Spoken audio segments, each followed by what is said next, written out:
Dale. Bueno, muy buenos días a todos, ¿cómo están? Les cuento que estamos reunidos con Facundo Vidal Valls y vamos a darles la bienvenida a esta nueva charla del ciclo Desentrañando el Derecho. ¿Cómo está, Facundo? Hola Daniela, ¿cómo estás? Muchas gracias por la invitación. No, La verdad, un gusto nada. estar con vos, compartiendo este momento, y gracias a la Universidad de Adultos Mayores también por invitarme. Bueno, gracias a vos y bienvenido también. Bueno, les cuento que Facundo trabaja en la Defensoría del Pueblo de la provincia de Santa Fe, concretamente en el área de atención a la ciudadanía, y con él vamos a charlar las cuestiones que se vinculan con el aspecto práctico del derecho a la salud y la experiencia de ustedes desde la Defensoría, ¿no? Del día a día de la Defensoría. Facundo, si te parece, vamos a empezar hablando sobre el concepto del derecho a la salud, que, como nos dice la Convención Interamericana sobre la protección de los derechos humanos de las personas mayores, toda persona mayor tiene derecho al acceso a la salud sin discriminación y nos habla de la salud desde el punto de vista físico y mental. Estamos hablando de un concepto amplio, ¿no? Exacto, exacto.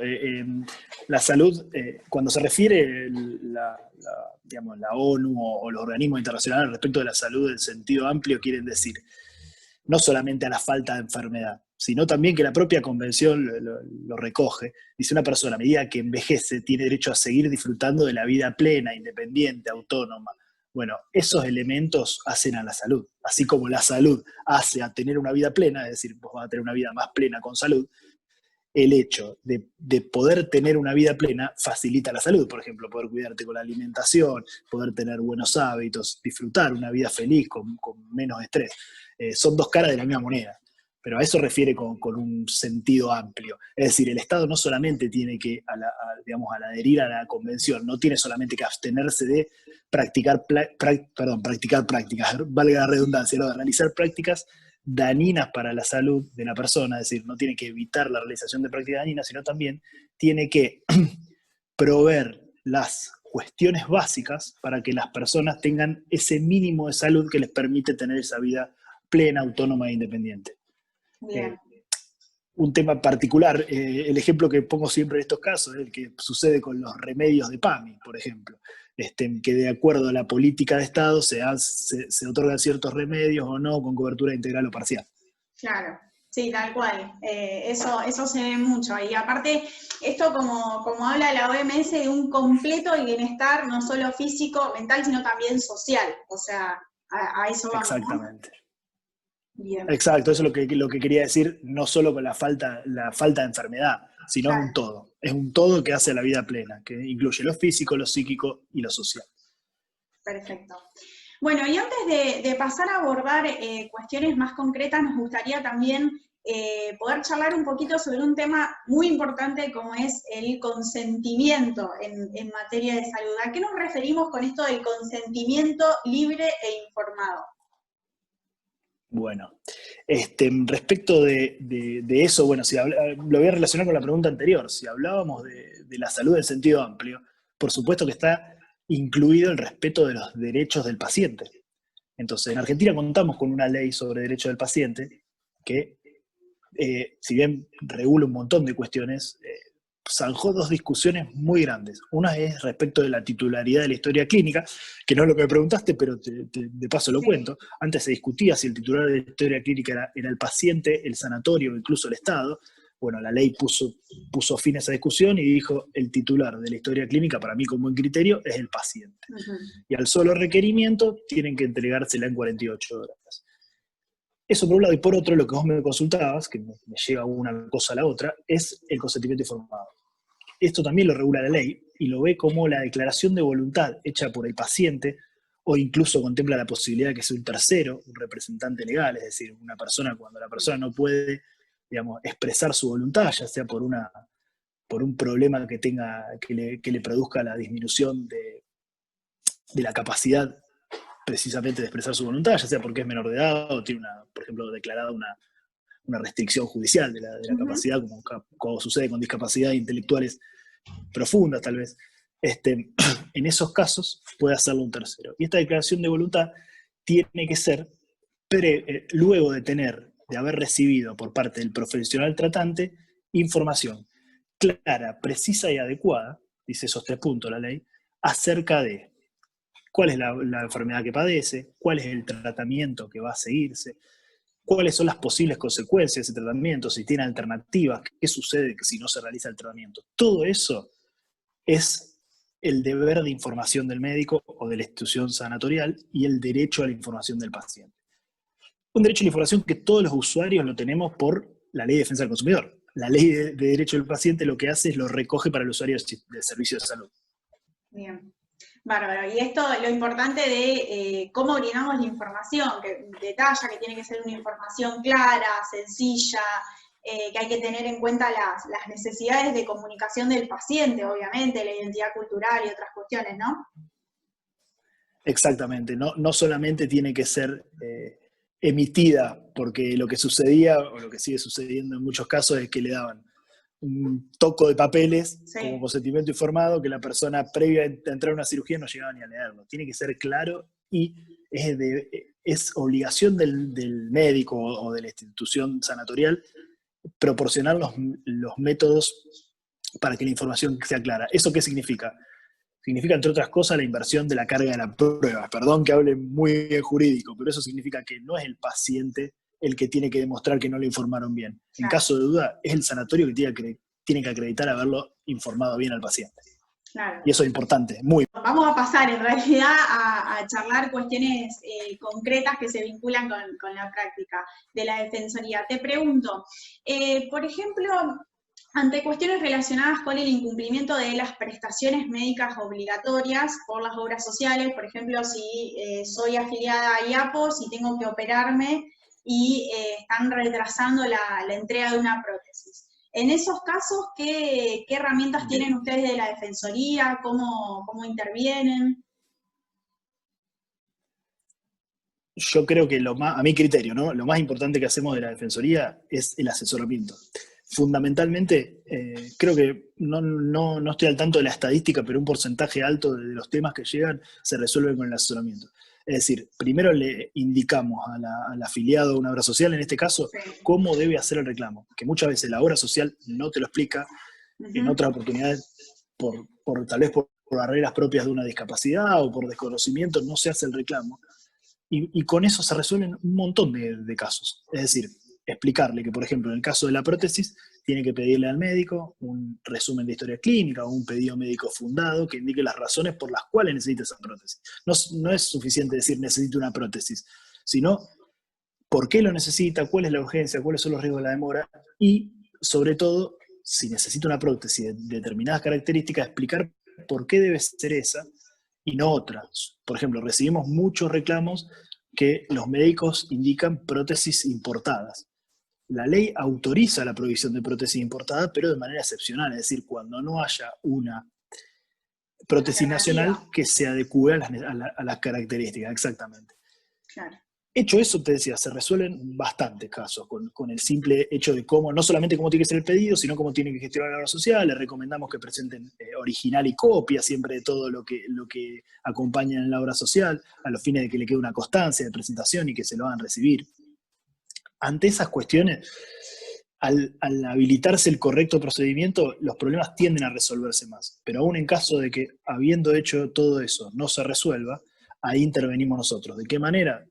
Puede ser de manera informal, por llamados telefónicos, gestiones personales de las obras sociales, o de manera formal, mediante oficios o notas dirigidas por directores de la Defensoría, o en última instancia, cuando son casos de envergadura o que se repiten, o un accionar directo del Poder Ejecutivo Provincial a través de los diferentes ministerios, el defensor puede remitir directamente alguna notificación y en última instancia realizar recomendaciones o disposiciones para esos organismos. Por último, todos los años el defensor realiza un informe del comportamiento de los diferentes organismos bajo su órbita de control y lo remite a la legislatura que evalúa ese comportamiento. Esos informes, aprovecho para decirte, están en nuestra página web, están publicados en la página de la Defensoría. Cualquier cosa lo pueden ver, son públicos. Bien, perfecto. Pero creo que para mí perdón. No, decime. No. No, que creo que lo más importante pasa por el asesoramiento y por dejarle agotada, digamos, la posibilidad de hacer un buen reclamo, un reclamo como corresponde. Claro, sí, sí, que por ahí eso es lo más difícil porque te encontrás ante la burocracia de la obra social y que te dan tantos papeles y encima uno está pasando por esa situación en la que se tiene que operar, necesita la prótesis con urgencia y bueno, está bueno poder saber cómo actuar y qué hacer en ese caso. Tal cual, uno debería preocuparse por su salud o por la salud Sí, de su ser querido nada más y se tiene que preocupar de cuestiones administrativas, burocráticas, trámite, ir para aquí, para allá y tener la cabeza en otro lado. Realmente, sí. bueno, ahí tratamos de ayudar un poquito. Perfecto. Y relacionado con esto, ¿qué pasa en los casos de retraso en prestaciones por discapacidad? ¿Qué se puede hacer?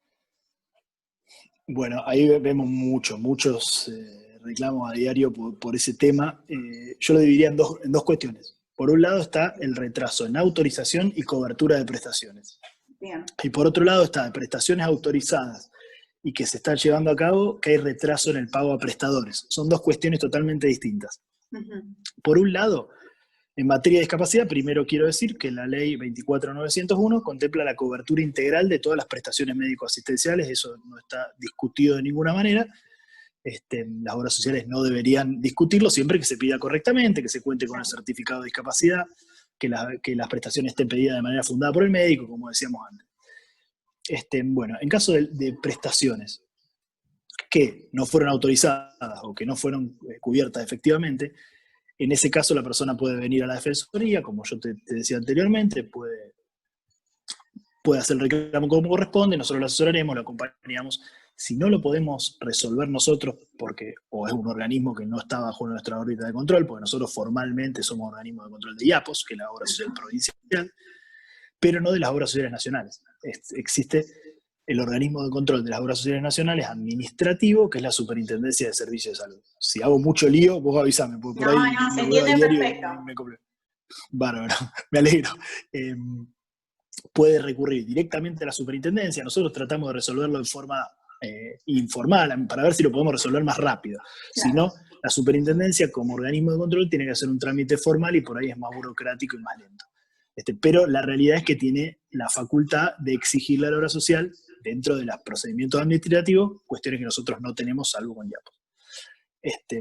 Y en última instancia, si la urgencia amerita, perdón, si está la urgencia que no se puede hacer un procedimiento administrativo y no lo pudimos resolver en forma rápida, la persona puede dirigirse al juez. Ujú. El juez es el único que tiene la facultad de obligar a otro. Entonces puede obligar a en este caso a la obra social, generalmente al ser obras sociales o prepagas van bajo la órbita de los tribunales federales, mediante un recurso de amparo con una medida cautelar o una sentencia de fondo favorable. Para eso hay que ir a un abogado particular. O en caso de que no pueda abonarlo, debe ir a las defensorías de tribunales, que están la de tribunales federales y la de tribunales provinciales, de acuerdo a la obra social que corresponde. Pero ahí Claro. la Defensoría del Pueblo, lamentablemente no podemos intervenir, tenemos esa limitación. Digamos. Eso realmente es un limitante que espero que algún día se modifique y bueno, pero depende de la modificación incluso de la Constitución, es complicado. Claro, sí, me imagino. Y te pregunto un tema que es bastante complejo, como el aumento excesivo de las cuotas, el cobro de los plus indebidos, ¿qué pasa con esto? Bueno, eso es un tema que, lo que te decía, son dos temas totalmente distintos. El cobro Sí. de cuotas y el plus médico. El Ujú. aumento de cuotas es un tema que, de los dos casos recibimos un montón de consultas, pero el aumento de cuotas es un tema que solo sucede en prepagas cooperativas o mutuales, porque las obras sociales sindicales se descuentan de los aportes del trabajador o del monotributo. Las Claro. otras obras sociales uno paga un plan superador o una cuota extraordinaria mensual. En ese caso, los aumentos están permitidos por ley, se tienen que aumentar, digamos, algún aumento general, la Superintendencia de Servicios de Salud, y muchas veces hacen aumentos que no están permitidos por ley. Es decir, en meses que no se autorizan aumentos, aumentan igual, aumentos por edad, que en algunos casos son permitidos y en otros no, Sí. los ponen igual. Nosotros podemos intentar destrabarlo y si no, efectivamente va a tener que ir a la Superintendencia de Servicios de Salud para hacer un procedimiento formal y poder destrabar esta cuestión. Respecto al plusmédico es distinta la cuestión, porque en la ley provincial, que la Defensoría del Pueblo es el organismo de control del plusmédico, si bien la obra social, si bien la ley no está reglamentada todavía, que eso es un impedimento, esperemos se reglamente al corto plazo, nosotros ya tomamos carta del asunto, incluso antes de la existencia de la ley. El problema principal en este tipo de cuestiones es la acreditación, porque generalmente los profesionales que cobran plusmédico no dejan huella, porque es una cuestión ilegal. Ellos cobran por un lado de la obra social y por otro del paciente. En algunos casos lo hemos podido probar, en otros es muy difícil. Creo que ahí va a estar el desafío de la reglamentación de la ley. Y yo creo que eso puede ser uno de los motivos que demora la reglamentación. Es muy difícil demostrar el plusmédico. Sí, porque obviamente no te entregan ningún comprobante, entonces ahí está la cuestión. Claro. Sí, tuvimos muy pocos casos que entregan comprobantes, pero son contados con los dedos de la mano. Claro. Realmente es difícil. Y te consulto, en los casos de que, por ejemplo, una persona mayor sea internada en alguna institución geriátrica, ¿las obras sociales tienen que brindar cobertura en esos casos? Otro tema, te estabas preguntando de preguntas difíciles. Me imagino que muchos te deben haber consultado vos por estos temas, por eso me los preguntás, porque a mí también me consultan a diario. El tema es así, hay una cuestión acá, si soy muy técnico, repito, trato de no serlo, pero cualquier cosa me decís. En materia de salud existen las leyes que rigen a las diferentes obras sociales. La mayoría de las obras sociales son las sindicales o las prepagas, que se rigen por un cúmulo de leyes que son son tres. 23.660, 23.661 son leyes nacionales para obras sociales nacionales, y la 24.754 y 26.682 una cuarta que se agregó para incorporar. La primera, las prepagas, y la segunda unifica el régimen a todo lo que es cooperativas, mutuales y entidades cuyo objeto sea el cuidado de la salud humana. Bien. Estas leyes, en definitiva, se remiten al artículo 2 de la 23.661, que es la que dice que los agentes del Seguro de Salud tendrán la obligación o el objetivo de brindar las prestaciones médico-asistenciales de manera integral, de acuerdo a la mejor calidad disponible. Uh-huh. ¿Qué pasa?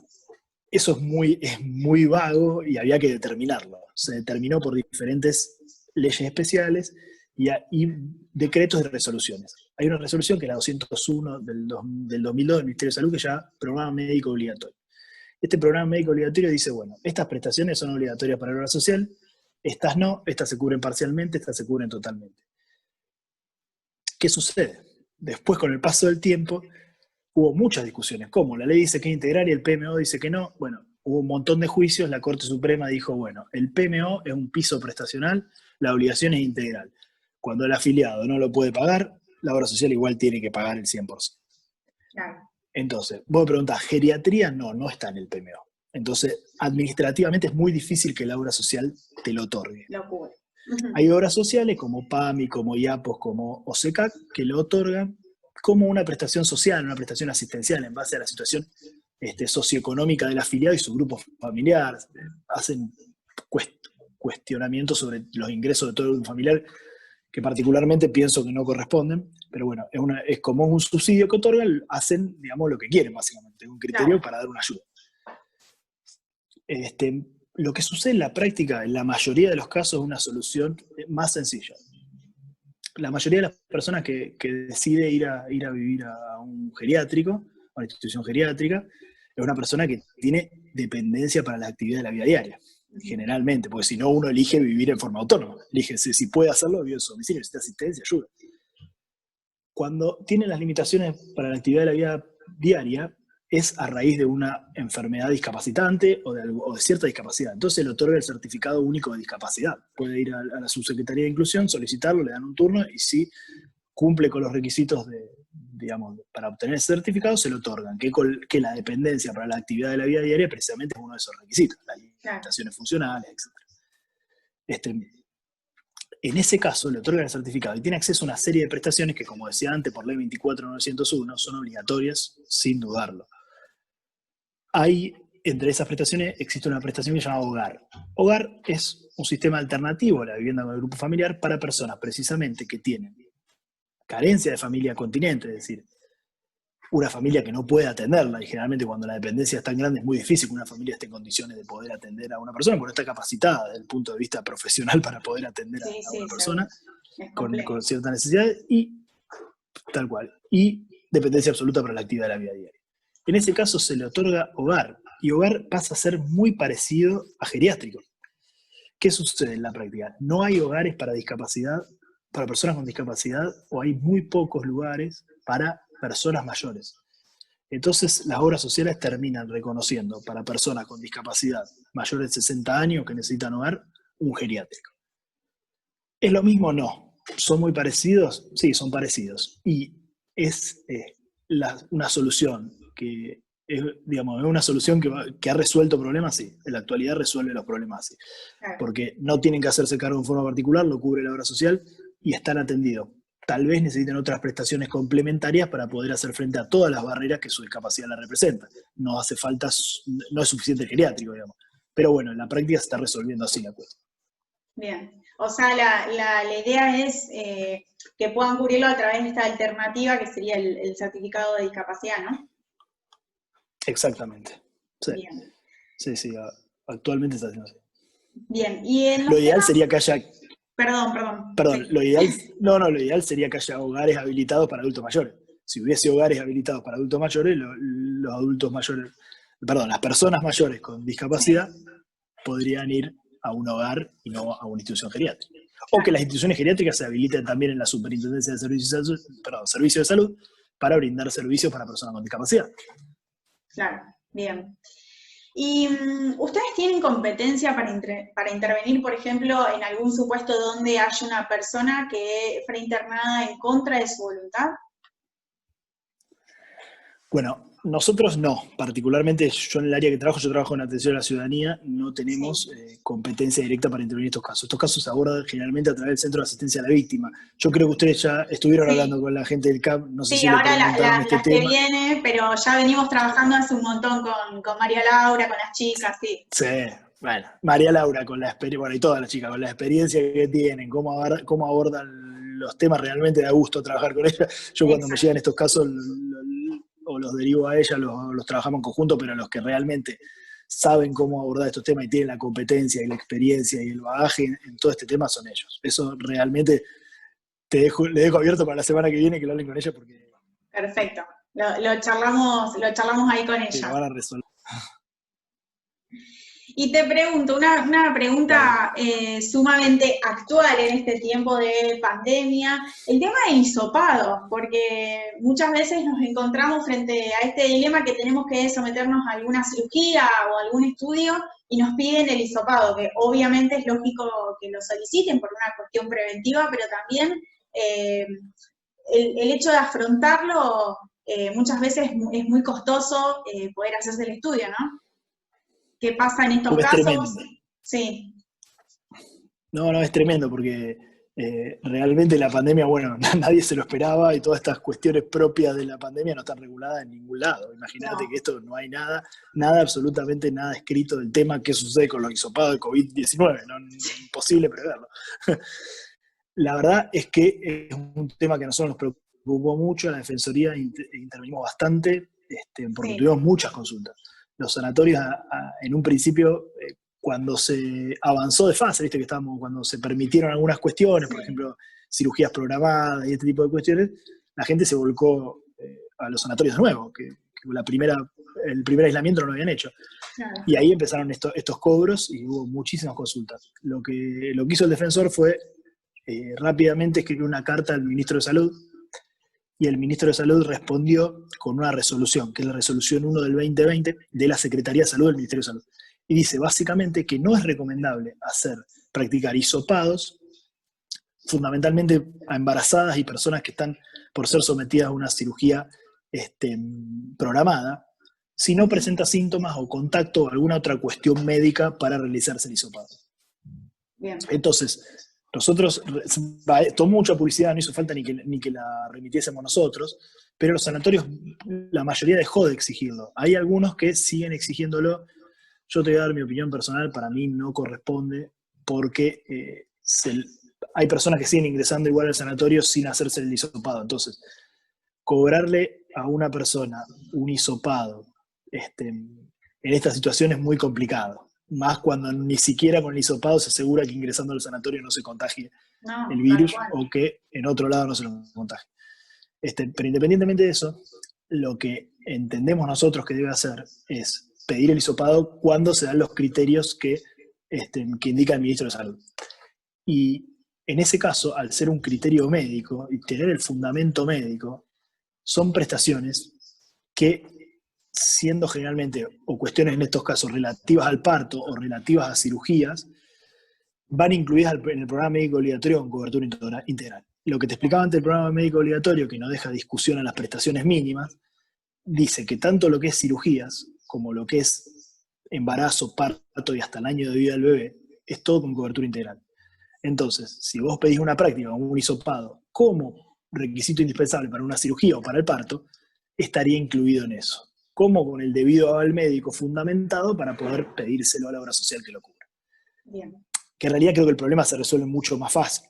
Los sanatorios son prestadores de la obra social, se tendrían que poner de acuerdo entre ellos y decirle, mirá, a la cirugía nosotros le estamos pidiendo el hisopado, agreguémoselo, de alguna manera ven cómo lo afrontan y no le pasan al afiliado, que más allá de los problemas de salud, la pandemia también nos afectó económicamente. Es complicada la situación. Sí, totalmente, pero el tema es que hay muchas obras sociales que sabemos que están absolutamente negadas a cubrir el hisopado.